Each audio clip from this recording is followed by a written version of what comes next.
בישמעאל בן אברהם. תהיה נפשו צרורה בצרור החיים. תודה רבה. תודה. טוב, alors on commence. Je sais pas si ça a commencé ici. Okay. Chapitre 11. Alors attachez vos ceintures parce que c'est un des chapitres les plus compliqués du livre. On va essayer de comprendre ce qui est marqué. Le titre d'abord, Mekorot Teshuva, Bichlaluta Havaya ou Beruchniuta Aelyona. Les sources de la Teshuva dans la globalité de l'existence et dans sa spiritualité la plus suprême. On y va.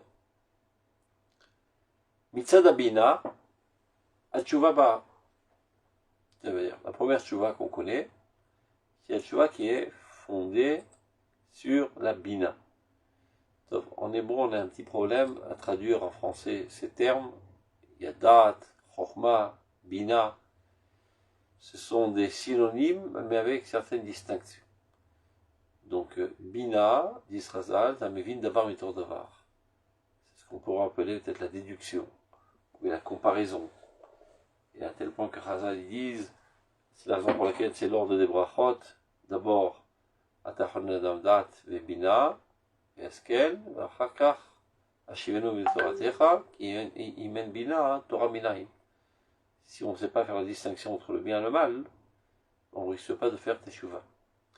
Donc la Teshuvah la plus élémentaire, j'enlève ce bruit d'abord, comme ça, on ne s'en va pas ennuyer. C'est bon. Oh, je l'ai fait là. Vous voyez le texte?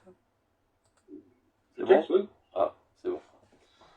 Donc, Mitzad Abina, Teshuvah Ba. D'abord, avant tout, la Teshuvah la plus élémentaire, on va dire, elle est fondée sur ce qui s'appelle la Bina. Ou Brom Ma'alata, Asdonot, Ovim Nesruyot, Paliem, Chayo, Yichye. Lorsque la Teshuvah s'élève au plus haut niveau, même celle qui est fondée sur la Bina, les péchés se transforment en mérite. Comme il est dit, Alehem, Chayo, Yichye. Sur eux, il vivra. C'est qui sur eux? Sur les péchés. Ça veut dire qu'il sera capable de se servir des forces qui ont servi à faire le mal, mais désormais s'en servir maintenant pour le bien. C'est comme ça qu'il transforme les péchés en mérite. Omnam, cependant, Tshuva, bechol ofen vetzora shehi, sovelet betrilata, mechalishut haratzon shel acharata akodemet. Le problème, c'est ce genre de Teshuvah, quel qu'en soit le niveau, que ce soit par la crainte du châtiment, ou que ce soit par la révérence, ce qui s'appelle l'irata romemut, ou encore plus haut, Teshuvah me'ava ou me'iratret. Quoi qu'il en soit, vu qu'elle est fondée d'abord sur la bina, c'est-à-dire une distinction entre le bien et le mal, faire un premier tri entre le bien et le mal, repousser le mal, en avoir des remords, prendre des résolutions de ne plus le faire, etc. Le fait même que je fasse cet examen de conscience, ça affaiblit un petit peu ma volonté. Ça me remet en question, donc ça affaiblit mon déterminisme, etc. Et là, Shacharkach, Ari mitapechet lesimcha verochav da'at shel hakara elyona shel hipur chasdonot lesruyot. Mais après cette, on va dire, cette époque un petit peu douloureuse, dans laquelle j'ai eu un examen de conscience et qui m'a mené finalement à une certaine faiblesse, un affaiblissement de ma volonté. Après, quand je prends conscience que ceci sera transformé en mérite, c'est là que réapparaît la joie dans ma personnalité. Terminé. Maintenant, il y a une Teshuvah plus haute que celle-là. À Or chez la Chochma. Il ne s'agit pas d'une Teshuvah basée sur la Bina, que j'ai du mal à traduire en français. On va dire la distinction entre le bien et le mal. Discernement. Oui, si tu veux, le discernement entre le bien et le mal. Et donc je fais un certain tri, et donc j'ai un remords du mal. Et après, quand je comprends que ceci sera mobilisé vers des objectifs, ces mêmes forces serviront pour des objectifs louables, alors je retrouve ma joie de vivre. Mais entre-temps, il y a une certaine douleur qui affaiblit ma personnalité. Maintenant, il y a une autre teshuva, plus haute que cela, qui elle est fondée sur la chorma. Qui elle ne t'amène jamais à t'affaiblir. À l'aider machov acharata, par la souffrance du... comment on dit charata en français déjà je perds mon latin. Des regrets. Voilà.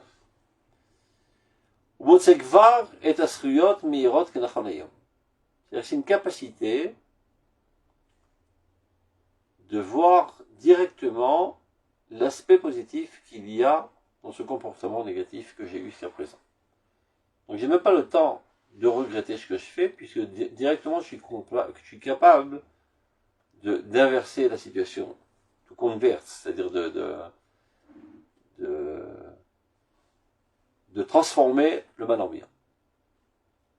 C'est-à-dire c'est une capacité d'analyse profonde qui m'amène à observer mes comportements qui étaient négatifs, mais de comprendre en quoi il y avait en cela aussi des aspects positifs, ou bien qui découlaient d'aspects positifs. C'est-à-dire la différence de la première, où je comprends que c'est mal, mais finalement ça amènera au bien, là je comprends rétroactivement qu'en fait il y avait déjà du bien dans ce mal. Donc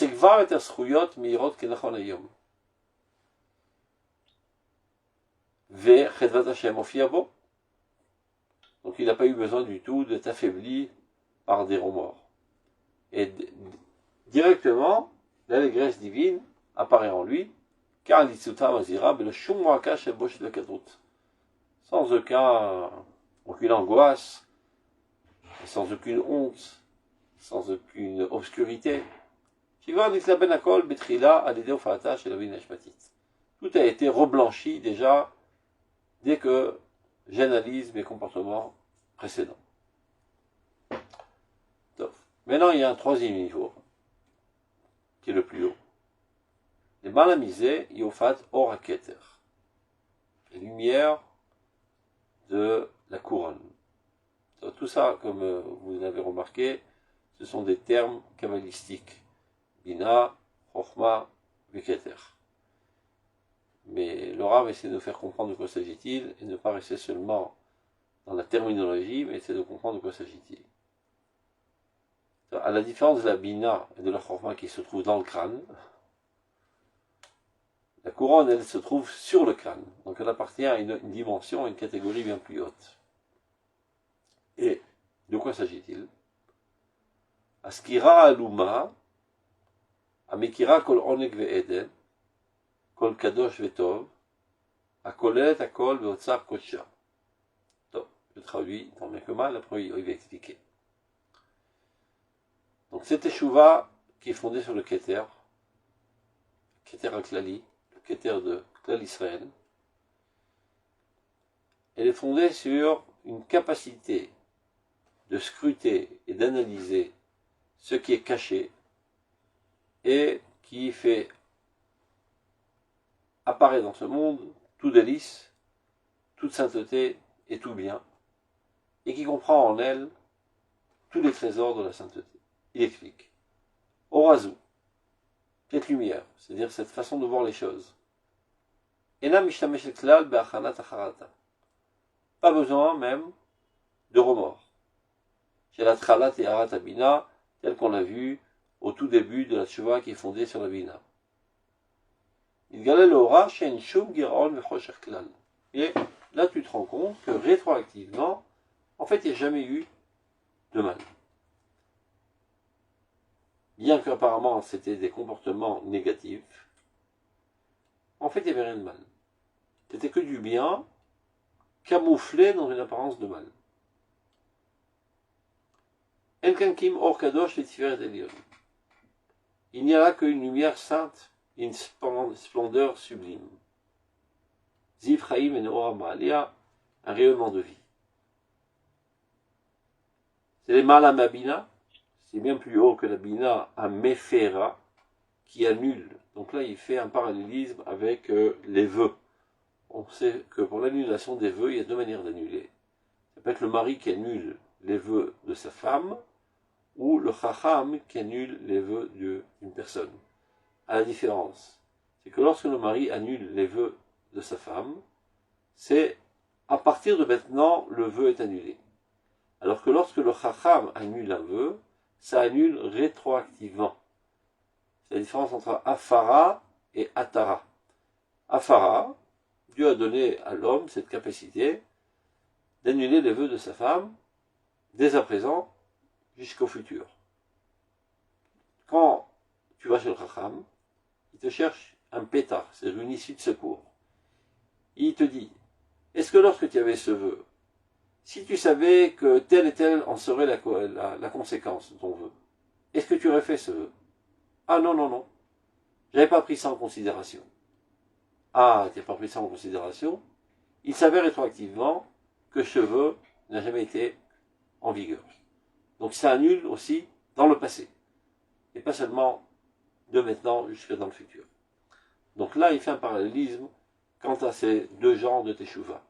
Les malam babina à mefira. La bina, la teshuva qui est fondée sur la bina, elle annule le mal à partir de maintenant. C'est-à-dire, il y a eu du mal, mais à partir de maintenant, on va transformer ça en bien. Kachem tsevot yaat ou miyafer. Les malam achokma materet. La teshuva qui est fondée sur la chokma, elle est capable d'annuler rétroactivement. C'est-à-dire de voir qu'en fait, il y avait du bien dans ce mal. Il y avait du mal, mais il y avait du bien dans ce mal. Donc il s'avère que tout azur était bien. Par contre, celle qui est éduquataire, c'est pas que on transforme le bien en mal, mais il s'avère qu'il n'y a jamais eu de mal. Donc tout ça, ça paraît très théorique. Il faut qu'on donne des exemples pour comprendre un petit peu. Par exemple, dans le Rot et Teshuvah, je viens de m'en souvenir maintenant, dans le chapitre 4, Pisca 8, alors on peut le voir puisqu'on a déjà étudié ensemble. Regardez. Je vais trouver rapidement. La lettrette. Je crois que c'était dans la lettrette. Si je crois que c'était dans la lettrette. Alors on y arrive. Voilà. קודמת לכל מיני התשובות שהן באות אחריה, היא התשובה על כבוד השם. Lui le Rav, si vous vous rappelez, la première tchouva qui apparaîtra dans le peuple d'Israël, ce sera la tchouva à la gloire de Dieu. Donc le peuple d'Israël voudra remettre sur le podium la gloire de Dieu dans ce monde. Qu'est-ce que ça veut dire la gloire de Dieu dans ce monde? C'est la gloire du peuple d'Israël. Le représentant de Dieu dans ce monde, c'est le peuple d'Israël. Atem Edaï, dit le passage, vous êtes mes témoins. Imatem le Edaï ni lo Hashem. Atem Edaï veni Hashem. Ce qui veut dire que lorsque le peuple d'Israël est opprimé, lorsque l'image de marque du peuple d'Israël est nulle, est piétinée, ça veut dire que Dieu est piétiné dans le monde. C'est-à-dire que l'humanité perd toute foi envers Dieu. Parce qu'elle se dit, si on arrive comme ça à assassiner ses enfants, les piétiner, les expulser, etc., et qu'il ne réagit pas, ben tout simplement ça prouve qu'il est impuissant, qu'il n'existe pas. Donc c'est du Chilul Hashem. Toute situation catastrophique du peuple d'Israël, c'est du Chilul Hashem, c'est une profanation du nom de Dieu. Par contre, lorsque le peuple d'Israël relève sa stature, c'est du Kiddush Hashem, sanctification du nom de Dieu, puisque le peuple d'Israël, c'est le représentant de Dieu. Donc il dit, quand le Rav il dit, la première tchouva qui apparaîtra dans le processus de la tchouva mondiale, qui commencera par la tchouva du peuple d'Israël, ce sera la tchouva Kvod Hashem. La volonté de remettre en place la gloire de Dieu dans ce monde, qui se fait par le biais de la remise en place de la gloire du peuple d'Israël dans ce monde. Le peuple d'Israël était exilé, méprisé, piétiné par les goïms. Un beau jour, il reviendra sur sa terre, il retrouvera son honneur national, sa force, sa gloire, à tel point que les nations du monde l'admireront. Quand ceci sera fait, ce sera Kvod Hashem dans le monde. Et bien, tout le processus que nous sommes en train de vivre depuis une centaine d'années tend, de manière consciente ou inconsciente, à remettre sur le podium la gloire de Dieu dans ce monde. Car le peuple d'Israël retrouve son indépendance nationale, réétablit son État, et écrabouille, je dirais même, tous ses ennemis qui veulent le détruire, et la main d'Israël est haute, alors que jusqu'à présent, ils étaient piétinés comme des fourmis. Donc dit le Rav, ça ce sera le premier maillon de la Teshuvah. Sans que ceci apparaisse sous forme de religiosité. Et de manière d'ailleurs surprenante, ceux qui déclenchent ce processus, qu'on appelle le processus du sionisme, sont de manière majoritaire des gens qui n'appliquent pas l'halakha et qui ne se comportent pas du tout selon les règles de l'halakha. Mais de manière intuitive, ils ressentent une nécessité profonde de relever la gloire du peuple d'Israël, qui est en fait l'effet de leur âme qui veut relever la gloire de Dieu dans ce monde. Mais il s'avère que ceci est accompagné de phénomènes accompagnateurs non souhaitables. Car comme on le sait, regardez, il le dit de manière plus claire, ici je vais vous le lire avec vous, Be'oro Agadol, dans cette grande lumière de la réapparition de la gloire de Dieu dans ce monde, Bereshit Itpartso, au tout début de son éclat, Nir'eu ke'ilu doche et aora katana. On a comme l'impression qu'il repousse, qu'il met de côté la petite lumière. De quoi s'agit-il? C'est quoi les petites lumières? Les mitzvot. Shabbat, Kashrut, Tfilin, Nida. On a comme l'impression, dit le Rav. Et puis c'est pas une impression. On voit bien que les promoteurs du sionisme ont déclaré la guerre contre la religiosité même. Et dit le Rav, on a comme l'impression. Ça donne l'impression que la lumière petite est repoussée tant ils sont enthousiasmés de la grande lumière. Ça veut dire, ils sont tellement enflammés de la volonté de remettre sur pied la gloire de la nation, de rétablir le royaume d'Israël, etc. Et ils sont prêts à se dévouer jusqu'au prix de donner leur vie pour cela, que les autres choses paraissent insignifiantes à leurs yeux. Shabbat, Kashrut, Tfilin, ce sont des petites choses, des petites bougies qui ne servent pas à grand chose. Ça veut dire que lorsqu'on est dans l'obscurité totale, alors on ressent un certain profit d'une petite bougie. Mais lorsque le soleil est au zénith et éclatant, tu ne sens pas tellement la nécessité d'attraper une bougie, ça paraît un petit peu ridicule. Et je rajoute ce que le Rav n'écrit pas. D'autant plus que ceux qui sont très très agrippés à ces bougies, ça veut dire ceux qui sont respectueux de la halakha, eux ne ressentent pas tellement le besoin de rétablir la gloire de la nation. Ils ne comprennent pas que le processus sioniste, en fait, est le rétablissement à la normalité du peuple d'Israël, donc il reste dans les marges de l'histoire. Et en plus, ils n'arrêtent pas de dire, nous sommes au plus profond de l'exil, la situation est catastrophique, etc., etc., etc., ce qui exaspère ceux qui sont enflammés de cet idéal. Donc ils ont une seule envie, c'est de leur foutre un bon coup de pied dans les fesses et leur faire sauter les bougies de la main. Vous comprenez la métaphore. Et donc ceci entraîne, dit le Rav, chez Bnei Paritzim, Kamim ou Mitnasim, Amit Chazon Venechchalim.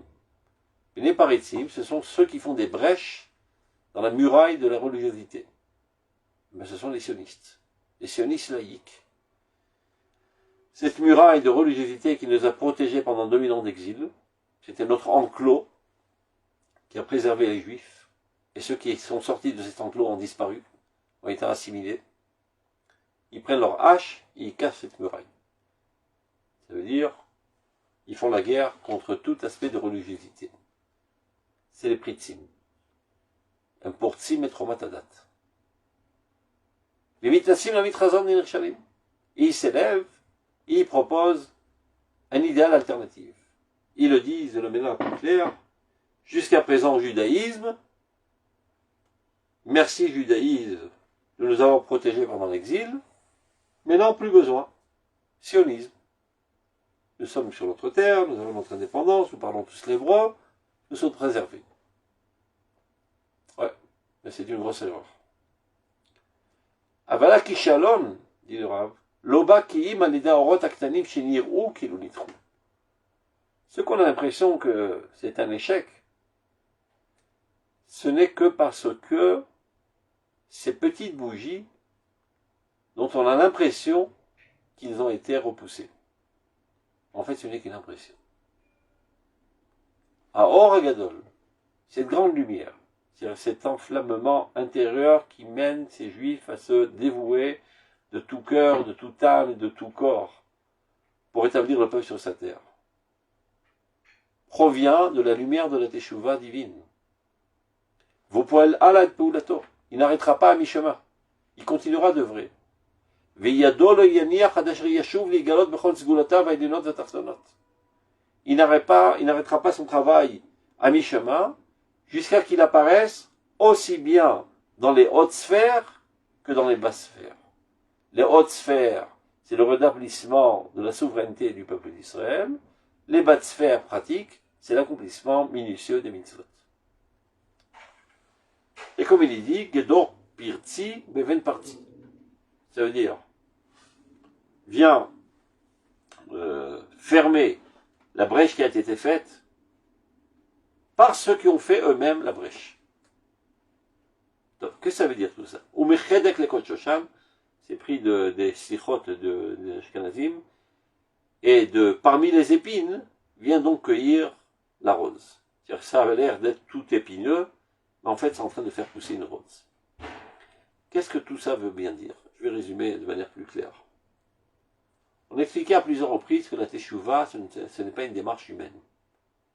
C'est un flux qui provient de la divinité, qui afflue dans ce monde, et qui entraîne une progression constante de l'existence dans le bon sens. Et tout ce que ce flux rencontre sur son chemin et le frappe, ça le fait grandir. Le peuple d'Israël était en exil, et a composé avec cette situation de l'exil, et s'y est fait. On a été méprisé, dédaigné, assassiné, renvoyé, etc., spolié, tout ce que vous voulez, on s'est laissé faire. Parce qu'on n'était pas conscient, on n'était pas assez amoureux de notre peuple. On vivait à l'échelle individuelle, et chacun pour sa peau. Cette lumière de Teshuvah frappe la nation d'Israël, on ne peut pas parler de nation, frappe les Juifs en exil, et ils s'éveillent. Ils s'éveillent à quoi? À l'amour d'Israël, à la volonté de remettre en place l'honneur de la nation et son indépendance sur sa terre. Donc tout le processus du sionisme est un effet de la Teshuvah divine. Maintenant, on comprend que du point de vue psychologique, quand il y a un enthousiasme d'un idéal grandiose, les choses petites te paraissent insignifiantes et inutiles. Je m'occupe maintenant de choses grandioses, de remettre la nation sur pied, d'établir sa souveraineté, sa protection militaire, etc., son enrichissement matériel. Ne me prends pas la tête avec des petits détails de cubes en cuir noir et de palmiers, etc. Ça, c'était bien pour l'exil, un bon folklore pour nous entretenir. Mais là, on s'occupe de choses sérieuses. Ce qui est une erreur, évidemment. Mais on peut comprendre qu'on en arrive à cette erreur, tellement on est enflammé de la volonté de procurer du bien à notre peuple. Mais quand on analyse d'où provient cette volonté de procurer ce bien au peuple d'Israël, de la lumière de la Teshuvah. Donc cette même lumière de la Teshuvah qui est capable d'enflammer les individus à la volonté de procurer du bien à la nation, elle ne va pas s'arrêter à mi-chemin. Elle les amènera finalement à comprendre que ce qui te paraissait petit, les petites bougies que tu considérais comme petites, ce sont les mitzvot, en fait elles sont immenses, elles sont infinies. Rechava mitzvotecha meod. La mitzvah de Dieu, elle est incommensurable. Seulement, elle a une apparence petite. Donc, comme on analyse rétroactivement, est-ce qu'il y a eu du mal? Il y a toujours eu que du bien, qui est passé par une apparence de mal. C'est pour ça que le Rav dit Nir'u ke'elu nitru. On a comme l'impression qu'ils ont été repoussés. Alors je vais donner un exemple ilchatique pour imaginer ce qu'il est en train de dire là. On a un principe de base dans l'Halacha Bilchot Shabbat. Kol hamekalkelim peturim. Chaque fois que tu esquintes quelque chose pendant Shabbat, tu n'es pas hayab. Tu n'as pas fait une avera de Horaïta. Supposons que je prenne une hache et que je casse toutes les vitres et tous les murs de ma maison. Ou de la maison du voisin, peu importe. Je n'ai fait aucun interdit midoraïta. C'est une destruction. Kol hamekalkelim peturim. Midrabanan, c'est interdit. Mais midoraïta, sur de la Torah, c'est permis. C'est-à-dire que tu n'as pas besoin peut-être korban. Tu n'as rien fait de consistant. Ce qui est interdit de faire pendant Shabbat, c'est de créer quelque chose. Et là, au contraire, tu es en train de décréer. Maintenant, si quelqu'un habite dans une maison et veut transformer cette maison en une grande tour avec 12 étages. Donc il apporte un tracteur, il détruit la maison pour pouvoir construire une tour de 12 étages. Il est chayav. Et pourtant, il esquinte. On va baiser soter almenat livnot. Quand tu détruis pour mieux construire, mais il s'avère rétroactivement que ces destructions étaient un stade incontournable pour arriver à la construction. Donc elle fait partie de manière intégrale à la construction. Donc si c'est une construction, hayav. Donc qu'est-ce qu'on a compris de ce principe ilchatique? Qu'il y a des choses parfois qui nous paraissent être vides de sens, et nulles, et sales, et moches. Mais si on comprend rétroactivement qu'en fait ils ont contribué à l'avancement du bien, mais il s'avère qu'ils étaient bonnes. Il y avait ça du Vaudor. Si ça contribuait à quelque chose de bien, mais c'est pas évident. Tu comprends? Maintenant je m'explique. Il y a des gens qui faisaient les mitzvot de manière machinale. Parce que son père est religieux, son grand-père était religieux, son arrière-grand-père était religieux, c'est la manière de se comporter dans cette maison. Sans trop réfléchir pourquoi, comment, et quel en est l'objectif. Bon, la fille, elle a vu sa maman aller au mikvé, elle va au mikvé. La fille, elle a vu sa maman tremper la viande dans l'eau et dans le sel avant de la cuire, eh ben, elle fait pareil, elle croit que c'est une partie de la recette. C'est comme ça la religion juive. C'est une manière d'agir. Sans essayer de comprendre quel en est l'objectif, dans quel contexte cela se trouve, quelle est la finalité du peuple d'Israël, sa contribution à l'avancement de l'histoire globale de l'humanité entière. Toutes ces pensées n'ont jamais effleuré son crâne. Il faisait ça de manière machinale. Supposons qu'on en arrive à une génération où il y a un relâchement total de l'application religieuse, comme ça a eu lieu ces 100 dernières années. Donc naît un nouvel enfant qui n'a jamais vu son père mettre les téphilines, ni son grand-père mettre les téphilines. Si un beau jour il se met à mettre les téphilines, est-ce que ça risque d'être machinal? Évidemment que non. C'est une décision propre à lui, fondée sur une compréhension profonde.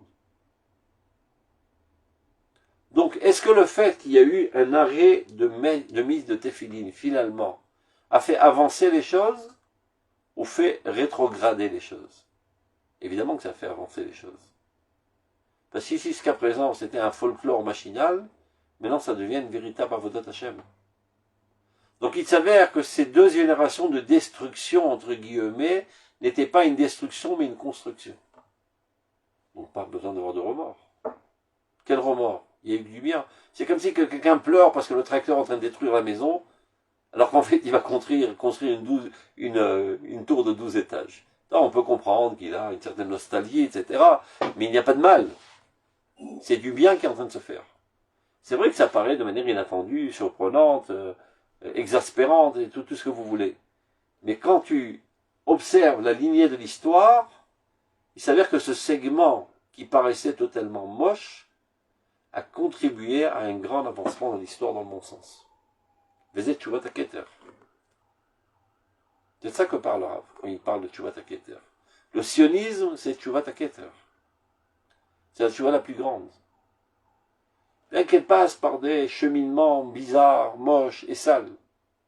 Ça, on le savait par avance que la Géoula apparaîtrait Ani Verochev al-Chamor.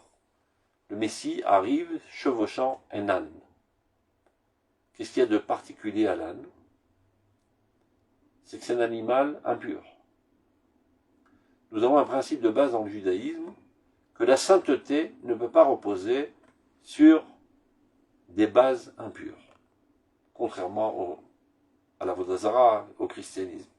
Purifie d'abord ta personnalité, avec des comportements adéquats, des pensées adéquates, et des vertus adéquates. Seulement alors tu peux rencontrer la sainteté divine. Ça, c'est le principe de base du judaïsme, qui vient contrecarrer les principes des autres religions, comme le christianisme, ou bien l'idolâtrie. Tu peux être une brute, peu importe, crois en Jésus, et hop, tu vas au Gan Eden. Et nous, on dit non. La possibilité d'être en proximité divine et d'être imbibé de sainteté divine nécessite au préalable une purification de ta personnalité. Donc la sainteté, Akdusha Halab Makom Pagum. La sainteté ne peut pas reposer sur un endroit esquinté. Il faut d'abord s'arranger. Mais comme on dit en français, toute règle, il y a une exception qui confirme la règle. L'exception qui confirme la règle de ce principe, c'est la Géoula. Le Messie, il arrive, il est marqué sur un âne, il chevauche un âne. Qu'on voulait dire par cela, Hazal? Évidemment, ce n'est pas une information banale pour nous dire sur quel moyen de locomotion il arrive. Et proie donc un âne, il aurait pu se prendre une Cadillac, puisqu'il est le roi d'Israël. Ben, il vient nous transmettre la forme dans laquelle apparaîtra le messianisme. L'âne est un animal impur. Donc le messianisme chevauche une dimension impure. Et plus encore, ce qu'il y a de spécifique à l'âne, il y a la mitzvah de Kedushat Bechor, Kadeshli Kol Bechor, de sanctifier le premier-né. C'est-à-dire le premier-né de l'âne est Kadosh. Il faut le racheter, il appartient au Kohen. Comment est-il possible que des entrailles d'un animal impur sortent un petit âne saint? Mais ça contredit exactement l'axiome de base du judaïsme, que la sainteté puisse apparaître issue de l'impureté. Alors que nous avons tout le temps hurlé contre les autres conceptions qui préconisaient cela. Machon. De manière générale, on doit se purifier pour que la sainteté apparaisse. La Géoula, c'est quelque chose qui sort de l'ordinaire. Elle peut apparaître. C'est pas obligé, mais elle peut apparaître de cette manière. Il y a deux options. Oh, Alanesh Maya, il vient chevauchant les nuées, ou bien Ani Verochev al-Chamor, un pauvre malheureux qui chevauche un âne. Ani Beita Chishena dit le Pasuk. Moi, en s'entend, je l'accélérerai. Alors, c'est contradictoire, c'est où on s'entend ou accélérer. Disrazal, Zachou Beita, Chishena, lo Zachou Beita. Si le peuple d'Israël est méritant, alors ça sera avec une accélération de l'histoire. S'il n'est pas méritant, c'est-à-dire il est pécheur, elle viendra de toute manière, cette Géoula, mais on s'entend. C'est-à-dire pas il y a 2000 ans, aujourd'hui elle arrive. Et quand elle vient en s'entend, ça veut dire que le Messie vient rochev al chamor. Il apparaît chevauchant des phénomènes impurs, des aspects impurs. Alors je vais dire, mais tamé, c'est tamé. Tout ce qui sort du tamé est tamé. Par exemple, si quelque chose sort du ventre d'un cochon, ben, c'est pas mangeable, c'est interdit, c'est impur. Même si c'est une apparence de vache. Supposons que, je sais pas si c'est possible, mais qu'un taureau s'accouple avec une cochonne, et qu'il y a un bébé moitié cochon, moitié vache qui sort, et qui ressemble à une vache, il est impur. Parce que kol etzeminal tamé est tamé, ce qui sort de l'impur est impur. Donc, on irait supposer que tout ce qui sort de l'âne est âne, et est impur. Eh ben non, la Torah nous dit le contraire. Kadeshli kol bechor, sanctifie le premier-né de l'âne. Non seulement il n'est pas impur, il est saint. Et c'est ça ce que Chazal ont voulu nous dire dans ce midrash qui apparaît dans le Zohar. Que le messianisme, c'est quelque chose qui sort de l'ordinaire. Parfois, il peut apparaître sous forme d'impureté, mais ceci engendrera une très très grande sainteté. Et comme on le voit, la première apparence du processus de notre renaissance nationale, qui a été dirigée par des gens écartés de manière très lointaine de la Torah, et qui ont lutté même contre la Torah, les mitzvot, la foi, la crainte de Dieu, etc., on s'est dit, bon, sans aucun doute, ceci ne va pas faire sortir des bonnes choses. Eh ben non, on se rend compte après quelques décennies que finalement, le centre de Torah mondial est en Eretz Israël, et finalement, tous ces juifs qui étaient écartés, très lointains de la Torah, qui habitent en Eretz Israël, petit à petit reviennent à la tradition, et petit à petit, le gouvernement d'Israël devient de plus en plus religieux, et le nom de Dieu est prononcé par notre Rosh Hashanah constamment. Donc on voit qu'il y a un processus de retour à grands pas vers Akadosh Baruch Hu, bien que ceci était Ani Verochev al-Chamor. Dans ses premiers pas, ça chevauchait un âne, impur, sale. Donc on se dit, est-ce que à l'époque où il était Rochev al-Chamor, c'était du mal ou c'était du bien? Tout a toujours été bien. Il y a une apparence de mal, mais tout a toujours été bien en fait. Il y a un processus divin qui est en train de se tisser loin des radars et de manière merveilleuse, c'est-à-dire extraordinaire. Pélé. Ose Pélé. D'ailleurs, Masa Hashem, la Gil Anismachabo. Ose Pélé. Dieu fait ça de manière inattendue, merveilleuse, extraordinaire. Zetchuvat HaKeter. C'est de ça que le Rav parle quand il parle de la tchouva du Keter. Pas besoin d'avoir de remords, il s'avère en fait qu'il n'y a jamais eu de mal. C'était seulement une impression que c'était du mal. En fait, tout était bien. Zetchuvat HaKeter. Ça, c'est un des exemples, on peut en trouver pas mal. Concernant aussi la Kfira, c'est pareil, de notre génération, c'est comme ça que le Rav Kook l'analyse. En fait, toute la Kfira, l'hérésie qu'on rencontre dans ces générations, il explique dans maintes sources, le Rav Kook, à plusieurs reprises. En fait, c'est une soif très très grande d'une véritable émouna. Et donc, il repousse très fortement les petites émounotes là-dessous, qui sont malheureusement le sort de la quasi-totalité des religions, qui ont des conceptions très obscurantistes de la émouna de Dieu, des comportements avec pas mal de superstitions, des conceptions qui affaiblissent les initiatives, etc., etc., qui n'ont aucun rapport avec la émouna d'Israël. C'est qu'on a été contaminé des nations dans lesquelles nous avons vécu, que ce soit les Ashkenazim par les chrétiens ou les Sfaradim par les arabes. On retourne en Eretz Israël tous à demi ou à trois quarts tarés par les influences néfastes des religions dans lesquelles nous avons évolué. Vient la Kfira pour nettoyer notre tête de toutes ces saletés que nous avons accumulées. C'est-à-dire ce sont des gens qui ne peuvent pas supporter toutes ces maladies mentales qui sont le fruit de ces fausses émounas, et en fait il y a une aspiration d'une très très haute et très authentique émouna, et c'est pour ça que ça s'exprime de manière si vigoureuse contre la religiosité actuelle qui est présentée sur tous les plateaux. Donc, et finalement ça engendrera une émouna très très très grande. Alors, quand tu fais une analyse rétroactive, est-ce que cette kfira, elle était positive ou elle était négative? Évidemment qu'elle était positive. C'est elle qui a permis à épurer les consciences. La manière d'approcher Dieu de manière grandiose et non pas petite. C'est gamme tu vois ta keter. Donc même cette kfira et tu vois ta keter.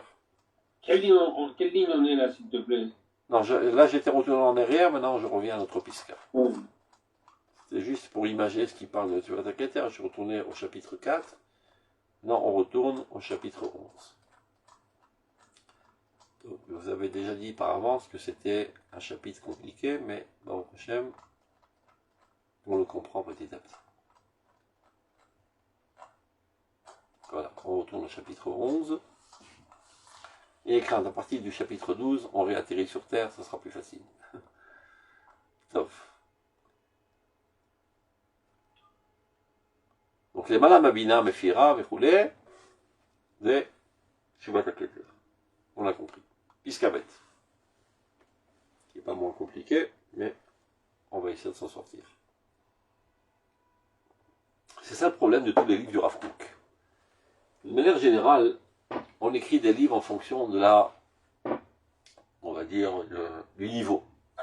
Il y a un livre pour la classe maternelle, l'autre préparatoire, CM2, CM truc, 6e, 5e, 4e.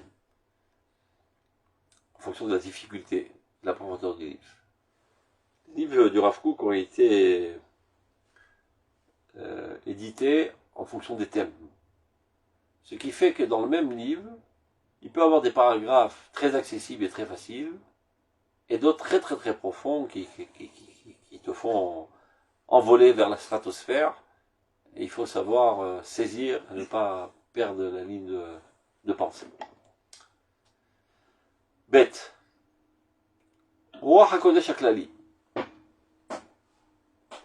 Ruach HaKodesh, c'est l'Esprit Saint, qui provient de Dieu. C'est pas un effort humain, c'est une préparation humaine pour être apte à recevoir l'Esprit divin en nous. Et ce Ruach HaKodesh a plusieurs aspects. Il peut illuminer ta volonté, il peut illuminer ton sentiment, il peut illuminer tes capacités intellectuelles. Qu'est-ce que ça veut dire? Tu es en train d'étudier quelque chose, il y a deux manières de comprendre, et les deux tiennent la route, et tu ne sais pas comment trancher. Et tout d'un coup, tu as un éclair qui, de manière fortement intuitive, t'amène à trancher de manière X et pas de manière Y. C'est un éclairage divin. Tu crois que c'est le fruit de, on va dire, d'un effort intellectuel, en fait c'est un éclairage divin. Ça peut être au niveau de la volonté. Tu as une volonté banale comme tout le monde, pas trop forte. Mais tout d'un coup tu te trouves face à une situation d'injustice flagrante. Comme j'ai répété à plusieurs reprises, tu sors de chez toi, tu vois 10 terroristes s'en prendre un petit enfant juif. Ils sont tous armés, et toi tu n'as rien en main. Réaction rationnelle, que puis-je faire? Si je fais rien, il y aura un mort, ce petit enfant. Si je rentre dans le tas, il y aura 2 morts. L'enfant et moi. Donc réaction rationnelle, je sais pas que t'as ça, dit. Je fais rien. Je reste dans mon coin, je me cache et je pleure. Il peut arriver, dit le Rambam, dans Moreh Nevuchim, chapitre 2, paragraphe 45, que face à cette injustice flagrante, tu bouillonnes dans ton intériorité et tu décides de rentrer dans le tas et tu réussis à leur casser la figure et libérer ces enfants. Si cela t'arrive, c'est pas quelque chose que toi tu dois prendre l'initiative. C'est quelque chose qui presque t'oblige à le faire. Tu ne peux pas repousser cet élan. Presque. Il y a quand même ton libre arbitre. Il y a quelque chose de très très fort qui te pousse à aller dans ce sens.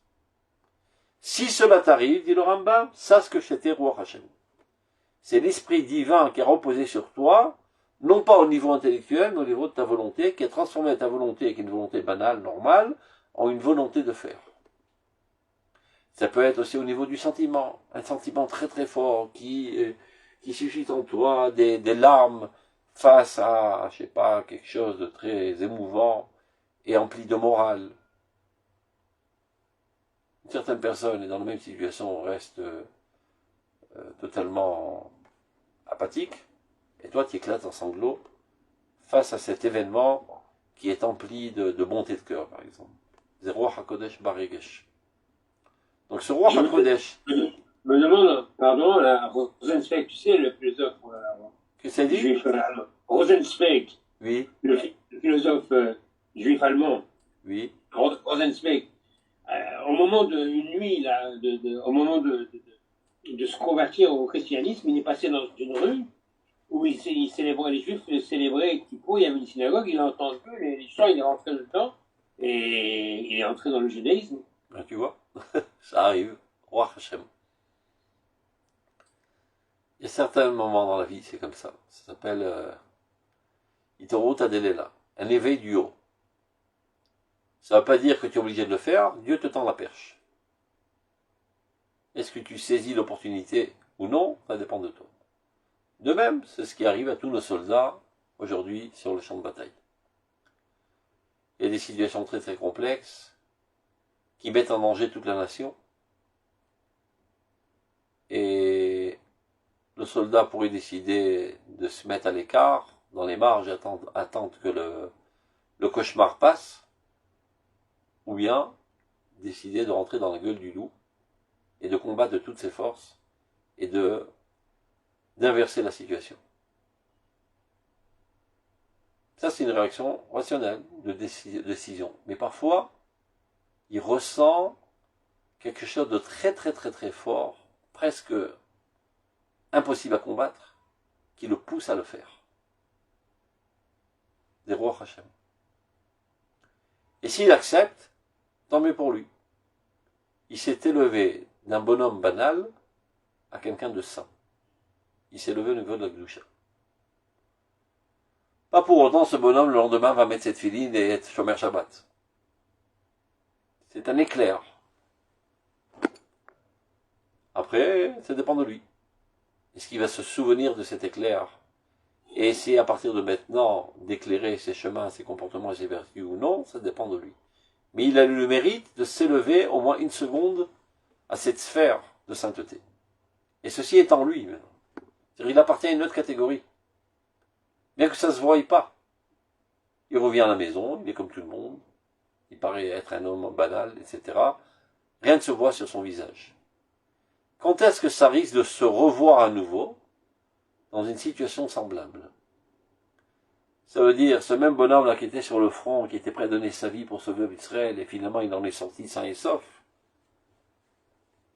Demain il se balade avec sa copine à Rehov Yafo, à Jérusalem. Il y a un terroriste avec sa mitraillette qui tire dans tous les sens. Alors tous les gens sont effrayés et se cachent dans les magasins ou sous les voitures. Et lui, il décide de courir vers le terroriste et de le neutraliser. Encore une fois, il se retrouve dans une situation semblable. Ça redéclenche en lui cette dimension. Et chaque fois qu'il se retrouvera dans une situation semblable, ça redéclenche ce niveau qu'il a dans sa vie, ce niveau de sainteté, cette capacité de s'adonner totalement pour le bien de la nation. Ça ne se voit pas dans le quotidien. Donc, il s'avère que dans la société d'Israël, il y a plein de gens que vous rencontrez tous les jours. Celui-là, il vend des patates au chouk, et l'autre, il est ingénieur en informatique, et l'autre, c'est un chauffeur de taxi, qui paraissent être des gens comme nous, moyens, banals. En fait, ce sont des géants déguisés en banal. Et au moment propice, leur dimension géante risque à nouveau de réapparaître. Combien qu'il y en a comme ça dans le pays? Au moins des dizaines de milliers. Parce qu'on a eu droit, heureusement ou malheureusement, à pas mal de guerres. depuis l'édification de l'État d'Israël. Et dans ces guerres, il y a des dizaines de milliers de maris, de frères, d'enfants qui ont combattu et qui se sont trouvés dans des situations semblables et qui ont décidé de mettre leur vie en péril pour le sauvetage de la nation et qui se sont élevés au niveau de la Kedusha. Après la guerre est finie, ils retournent dans le train-train quotidien. Ils se recamouflent comme un être normal comme nous. En fait, c'est quelqu'un d'extraordinaire. Il y en a plein dans ce pays.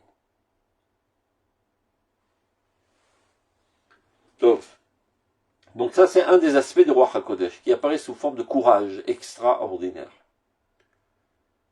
Donc là, le Rav Kook va nous faire la liste des différents aspects du roi HaKodesh. Et le roi HaKodesh Klali qui comprend tous les aspects ensemble. Donc, roi HaKodesh Klali, le roi HaKodesh général, הכולל בחטיבה אחת עליונה את הצירוף של כל הזרמים במיוחדים כאחת. Qui comprend en lui, en une seule entité suprême, l'addition de tous les différents courants de roi HaKodesh qui puissent exister. Tous ces différents aspects. Et il fait la liste. Roi HaKodesh al Ratzon, le roi HaKodesh de la volonté. C'est la Sechel, c'est qu'il y a un éclair intellectuel. La Yofi même. De la beauté, de l'esthétique. Ça aussi, c'est quelque chose de divin. Il ne faut pas dédaigner et mépriser la beauté. Bet Hamikdash s'appelle Noyo Shel Olam, la beauté du monde. La beauté aussi est une apparence, un dévoilement de la divinité dans ce monde, dans la matérialité. Ça veut dire que lorsque la divinité est très très très puissante, à une intensité très très grande, elle fait exploser les limites de la matérialité et elle se propage. Et c'est ça ce qui crée la grâce, l'attirance. Donc pourquoi Bet Hamikdash s'appelle Noyo Shel Olam, la beauté du monde? Parce que c'est de là-bas qu'est propulsée la divinité dans l'univers entier. C'est comme un volcan, duquel la lave jaillit et se propage aux alentours. Donc, quand la Kedusha sort de ses limites et se propage, on appelle ça Yofi. Comme il est dit par exemple, concernant les frontières d'Israël, qui arrive Hashem et Givulcha, lorsque Dieu élargira tes frontières, Unkolus, qui traduit ça, il dit qui yaft Hashem et Techumer, quand Dieu embellira ta zone. Quel rapport à embellira? Épanouissement, propagation. Donc, chaque fois qu'il y a un élargissement, on parle de Yofi. Qu'est-ce qui peut s'élargir, se propager? Pas le corps. Mais tu peux grossir. Tu vas avoir, je sais pas, 2 mètres de diamètre, pas plus. C'est limité. Mais ton âme, elle est infinie. Elle peut se propager de manière infinie. Donc, quand il y a en toi énormément de sainteté, à tel point que ça rayonne de ton corps, de ton visage, qui karan or Moshe, péné or Moshe, ça entraîne à ceux qui te regardent une attirance. C'est ce qu'on appelle le chen, la grâce. Comme exemple, bientôt Purim, toutes les filles d'Israël, lorsqu'elles étaient petites, elles se sont déguisées comme la reine d'Esther, pensant que la reine d'Esther était la femme la plus belle du monde. Donc elles veulent ressembler à cette belle femme. Chazal nous enseigne Irakrok et Taïta. Elle était verdâtre. Verdâtre, c'est pas une très belle couleur pour une femme. C'est un petit peu comme un crapaud, quoi, verdâtre. Et pourtant, Katou, cette reine Bene Kol Roea, elle avait grâce aux yeux de tout ce qui la regardait. Parce qu'elle était tellement bonne, tellement idéaliste, que cette beauté d'âme émanait de son corps et de son visage. Et tout ce qui la regardait était hypnotisé de cette beauté interne, de cette reine Bene Kol Roea. Donc c'est ça la beauté dans le judaïsme. Ce n'est pas une science qu'on peut mesurer avec une règle, la longueur du nez, la largeur des oreilles, etc. c'est la sainteté interne qui se propage, qui émane de ta personnalité. Mais ça, c'est Kashur, le roi HaKodesh. À Gvura, le courage. À Moussar, la morale. C'est-à-dire, quoi qu'il arrive, de ne pas se soumettre à toutes les combines et de garder sa droiture et sa morale envers et contre toute menace, etc., c'est aussi une aide divine. C'est Moussar, c'est roi HaKodesh. Donc tout ça, on a vu toutes sortes d'aspects de ce roi HaKodesh. Maintenant, quand toutes les facettes ensemble brillent, on obtient un tanivim chez l'anivim. C'est ça ce qui fait apparaître la prophétie. Ça veut dire, la prophétie, c'est le niveau le plus haut de roi HaKodesh. Si on veut dire, on peut dire la chose suivante. Le roi HaKodesh, c'est la potentialité. Lorsque cette potentialité est mise à l'œuvre sous tous ces aspects qu'on vient de citer, alors tu deviens un prophète. C'est ce qui fait parler les prophètes. Bemlo Pirutam, Veram Kuratam, tous leurs détails et le tonnerre de leur puissance, Kekol Maïm Rabim, Adirim, comme un torrent d'eau, Kol Amuna Kekol Machane Tzava, comme le brouhaha d'une assemblée de personnes, Kekol Shaddai Bedabero, comme la voix de Dieu éclatante lorsqu'il parle. Vezeh Ruach, Akolel et Chameshet Mine Ruach HaKodesh HaAmurim. Donc cet esprit très très haut des prophètes qui comprend en lui les 5 aspects précités, Gamou Mitnotzet ou Mitgale Beruach HaTeshuva. Ben c'est lui qui apparaît lorsque tu fais Teshuva. Que tu saches que en fait, tes sentiments profonds de vouloir t'améliorer, c'est une certaine sorte de prophétie. Ça provient dans la même source. C'est une prophétie divine qui te viole, si on peut dire ainsi, qui t'attaque et qui t'amène à penser progrès, amélioration.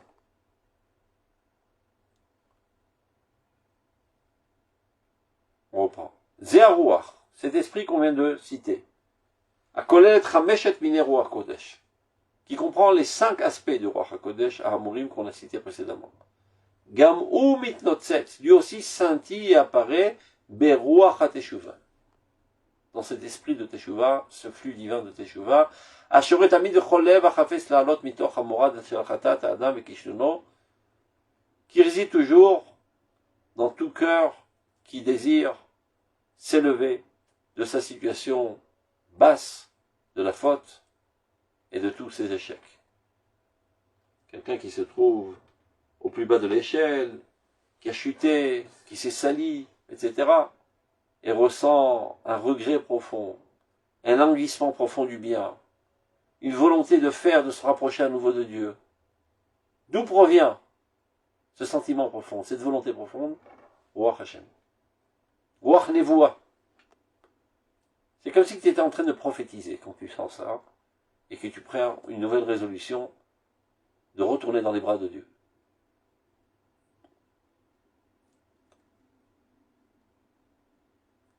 Libromé à Kodesh, de t'élever aux hautes sphères de la sainteté.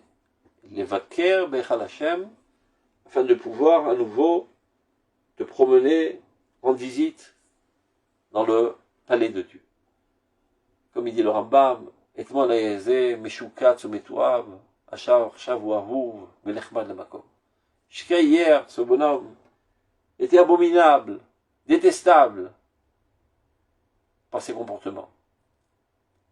Et maintenant, il a changé de conception. Il veut le bien. Mais il retourne avec grand amour dans les bras de Dieu. Il est souhaité de Dieu. Il est aimé de Dieu.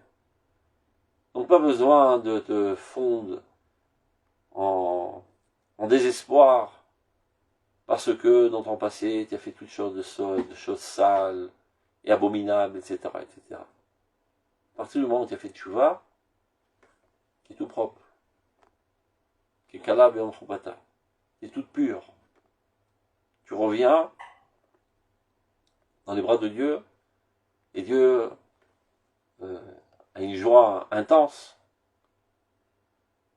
Même si tu fais ça à plusieurs reprises, et que tu flanches, crois pas que Dieu, finalement, il dit, bon, il n'est pas sérieux celui-là. Tous les jours, il promet, après il tombe, c'est un rigolant. Non.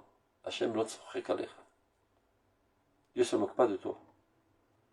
Des fois, tu t'approches du kotel, tu embrasses le mur du kotel, tu embrasses Dieu en fait, et tu lui demandes de te pardonner, et tu promets de ne plus faire cette faute, de manière la plus sincère. Et voilà qu'après une semaine, tu refais la même faute. Alors tu retournes encore une fois, tu redemandes pardon, et tu refais encore une fois une faute. Sinon tu te dis, bon, il va me prendre pour un clown. Je suis un hypocrite.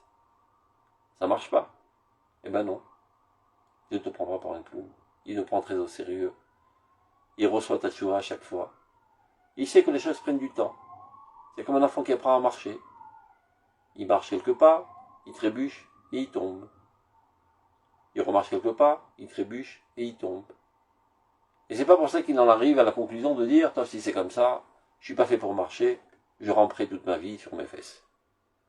Non. Avec beaucoup de détermination, il se relève à chaque coup, jusqu'au jour où il arrivera à marcher sans tomber. Sheva et Paul Tzadik Vekam. Ce monde est progressif. 7 fois le Tzadik qui tombe, finalement il se relève. Et nous sommes tous Amecha Kulam Tzadikim. Le problème, c'est qu'on a l'impression de faire du surplace. Et c'est ça ce qui nous désespère parfois. Eh ben non, on fait pas du surplace.